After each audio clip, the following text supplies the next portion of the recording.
लेकिन वीडियो शुरू करने से पहले आप हमारे चैनल को सब्सक्राइब करके बेल आइकन को जरूर दबाएं।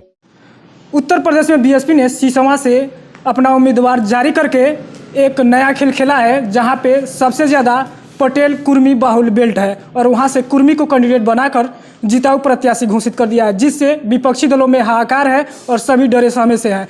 तो आज हमसे बात करने के लिए प्रत्याशी श्रवण पटेल जी हैं, जो पेशे से लेखाकार हैं डिग्री कॉलेज के, और इससे पहले नगर पालिका सदर महाराजगंज में चुनाव लड़ चुके हैं, जो दूसरे नंबर पे थे। और इस बार देखते हैं क्या करामात करते हैं और मायावती जी के जो भरोसा जताया उस भरोसे पे कितना प्रतिशत सही और सटीक उतरते हैं।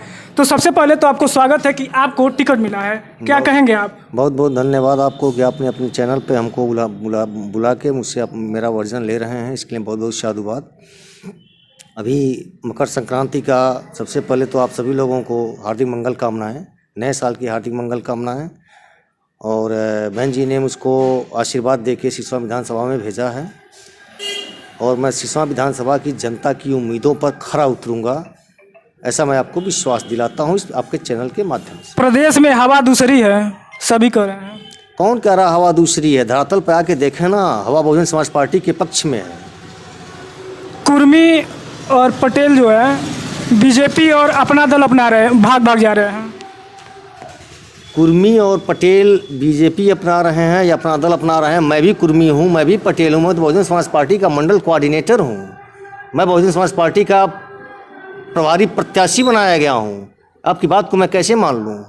बात सिसवा की हो रही है, बहुत सारे लोग भाग के जा रहे हैं, तो ऐसे में कैसे उनको खींच के लाएंगे? नहीं, सिसवा से कौन भाग कर जा रहा है? मैं सिसवा लड़ने आया हूँ। मेरे समाज के सभी लोग मेरे साथ खड़े हैं, सर्व समाज के लोग मेरे साथ खड़े हैं। क्या वजह थी? सिसवा महाराजगंज में 5 विधानसभा सीटें हैं, क्या वजह थी आपने सिसवा चुना?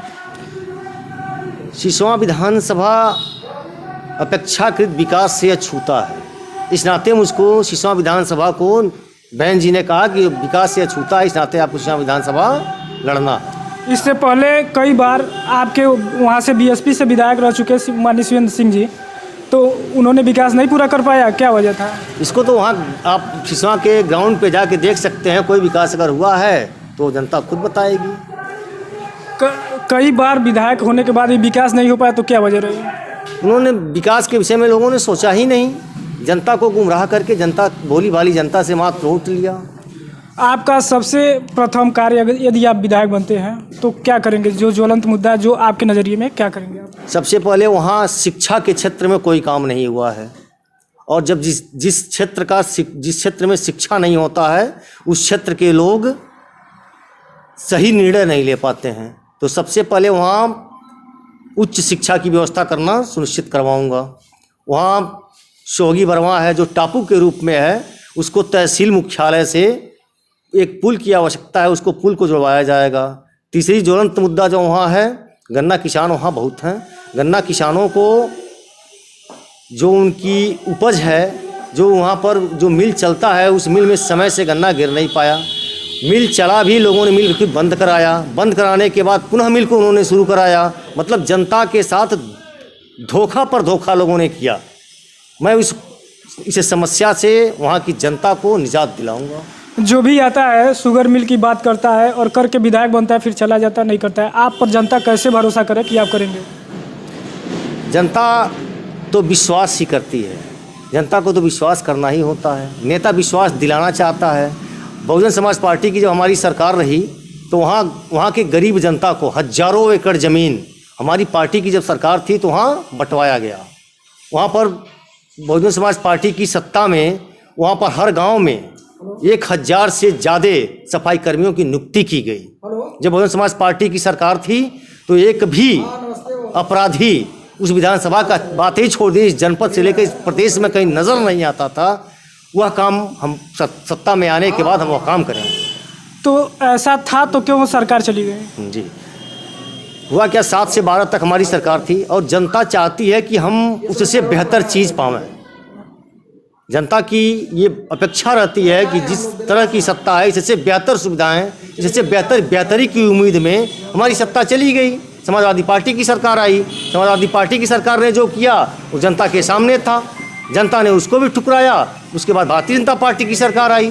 भारतीय जनता पार्टी की जो कार्यकाल है, अब देख लीजिए 4 साल का जो NCRB का रिपोर्ट है, नेशनल क्राइम ब्यूरो रिपोर्ट की जो रिपोर्ट कहती है, ये हम नहीं कहते हैं, ये भारत सरकार का रिपोर्ट है।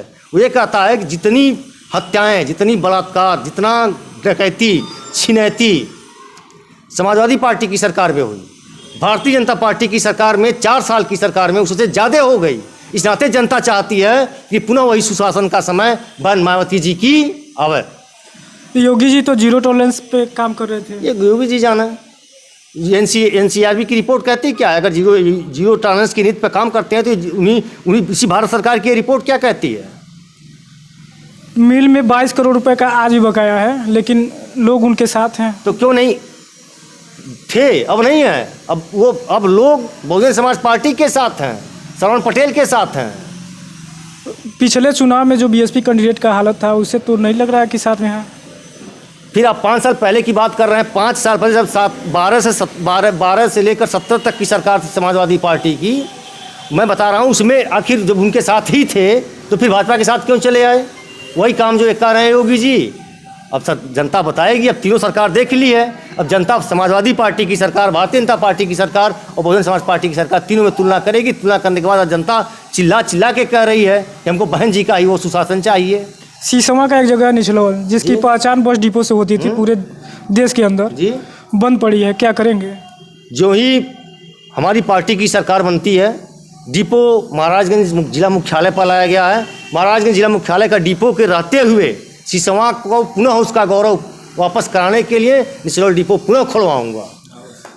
सीसवा विधानसभा का सीसवा प्रॉपर जो सबसे पुराना नगर पंचायत है, उसमें नगर पालिका बनाने में भी लेके अभी तक दाव पेच का लड़ाई चल रहा है और नहीं हो पाया है। तो इसमें क्या करेंगे आप? और क्या वहाँ पे तहसील बनेगी? लोगों की मांग है तहसील की। लोगों की, देखिए भारत लोकतांत्रिक देश है, जनता की सरकार होती है। अगर जनता की मांग है कि वहाँ तहसील बननी चाहिए तो बनेगी। आप उनके लिए क्या क्या करेंगे तहसील बनवाने में? जो जनता की जो अपेक्षाएं हैं हमसे, उन अपेक्षाओं पर मैं खरा उतरूंगा। आपके और अपने आइडियल्स क्या हैं, एजेंडा क्या किया? और आप ये तो थी शिक्षा, स्वास्थ्य, रोजगार, जीरो टॉलरेंस जो बहन जी ने 7 से 12 तक किया था, उसको हम करने का प्रयत्न करेंगे। आगे सीसवा विधानसभा में आप टिकट लेके जस्ट लड़ने आए हैं, तो जनता से अभी आप क्या मैसेज देंगे? जनता से हम अपील करेंगे कि श्रवण पटेल को बहुजन समाज पार्टी वाले निशान पे बटन दबा के सीसवा विधानसभा से श्रवण पटेल को जितावें, जिससे बहन जी की कारवां को मैं आगे बढ़ाते हुए 5वीं बार पुनः बहन जी को 2022 में मुख्यमंत्री बनाने का हम काम करें। तो ये थे हमारे साथ श्रवण पटेल, जो अभी कैंडिडेट घोषित हुए हैं और अभी क्षेत्र भ्रमण पे जा रहे हैं। तो आगे इस तरह के इनके भ्रमण और इनकी जानकारियां और भी देते रहेंगे और बताएंगे कि श्रवण पटेल कौन है और कब से राजनीति कर रहे हैं और क्या इनकी आगे की दस्तखत रहेगी। यूपी के जनपद महाराजगंज से मोहम्मद आरिफ की रिपोर्ट।